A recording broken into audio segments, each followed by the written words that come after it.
یو وظیفه درته خیم ټول واورئ. دا مولانا د هغې شاګرد دی. سبق دی ویلی؟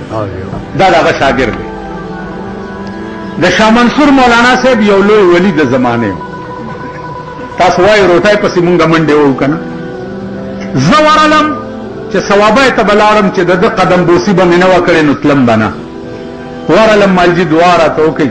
ویل یو بل شی درته ښیمه چې عمر له بېغمه ګرځي. عمر له مالو ښایي جي. ویل د مازدیګر مانځه نه رستو 100 کرتې یا وهاب ووایه هر شی به تا پسې منډه وایي. رزق بم تا پسې منډې وایي، پیسې بم تا پسې منډې وایي، خلق بم تا پسې منډې وایي. مازدیګر مانځه نه رستو 100 کرتې یا وهاب. شاه ابن ادهم د نوابی لباس بدل کا، یا نادان ازان د محمد د چمن گل کا. رستو کا کارونه د دنیا عشق اول کړه، که په عشق د یو کې عاشقان پزان لکونه. والله رحمان بابا وی په خایس زما د یار ندی خبر سوک، په خایس زما د یار ندی خبر سوک، که خبر شي پرې بندي دغه درسوک. زما د یار حسن چاته معلوم نه دی، که زما د یار حسن چا وکتو په خدای مې دې قسمي که دا درس وپرېږدي. که تاسو د جناب محمد رسول الله حسن وکتو تاسو دوا په کار ده. ما یوازې حسن کتلی څه کې قسم په خدای چې په خوب کې راغاړېوتی یم دی.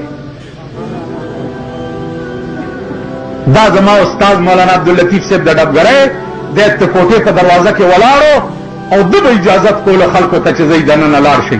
چې زه ورغلم ویل زه برادره دننه رسول الله صلی الله علیه وسلم ولاړ دی. چې ورغلم رسول الله دواړه لاسونه داسې کو ما ته راغاړېوت. چې هغه راغاړېوت دی تر هغې او تر ننه ما ته پته ده. د غرغشتو مولانا صاحب ته لاړم، مال اخر وخت یې دي بیمار یې مرګ ژوند پته نه لګي، دعا راته وکړئ. دا ګوته یې داسې لمده کا په توکاڼو زما دې خوله کې وواله. ویل زه په دې خوله به ته هر څه وایې او تا ته به څوک څه نه شي ویلی. هماغه خبره ده.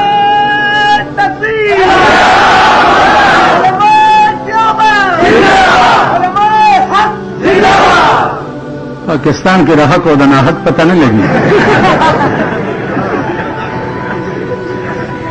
په دې خوله به ته هر څه وایې او تا ته به څوک څه نه وایي. هماغه چل دی که نه دی؟ کنځلې مې درته وکړې او څه وایي نه. کار دا دی چې دا ټول په ما راټوپ کوي او مړ مې کوي. عزیزانو ایس کمال را کی نشتا، خو یک زمانہ صحبت با اولیاء بہتر 100 سال طاعت بیریا. دا اولیاء په مجلس کې یو 15 منټه کېناستل د 100 کالو بیریا عبادت نه زیات ثواب دی. نو دا اولیاء او د بزرګانو قدم بوسي مې کړې ده او الله مې دې په دې اودس کې باقي وساتي. د پاکستان د حکومتونو نه مې د تر هغې خدای لرې لري چې تر څو پورې د دې ملک قانون قرآن شوی نه وي، چې د لارډ میکالې قانون د پاکستان قانون وي. زه د پاکستان په هر حکومت لعنت لېږم، په هر حکومت، که زما د پلار ولې نه وي. تاسو پوه شوئ؟ په هغه ورځ به د پاکستان حکومت منم چې په کومه ورځ د لارډ میکالې قانون رخصت کړي او د دې ملک قانون قرآن او حدیث شي. ټیک شو؟ الله دې توفیق راکړي او خدای دې دا ملک کې څلور کسه مړه کړي.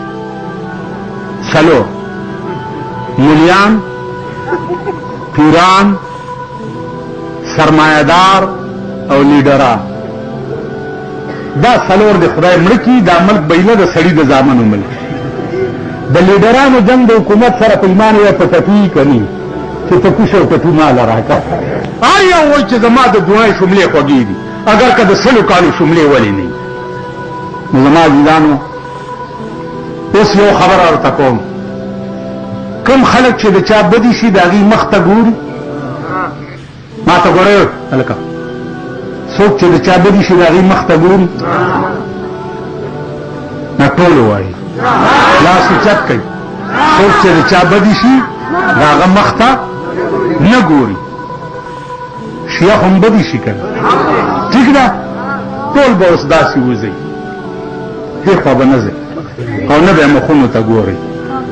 یو خو وګورئ پټ غوندې درته وایم، که یو کال تاسو د هغې پولیس ته ورنشئ قسم په خدای د ویاړېږي بیخه نه زه تاسو ګرم کړي.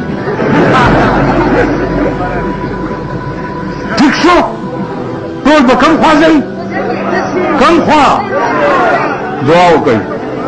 اللهم احسن عاقبتنا فی الامور واجرنا من خزي الدنيا.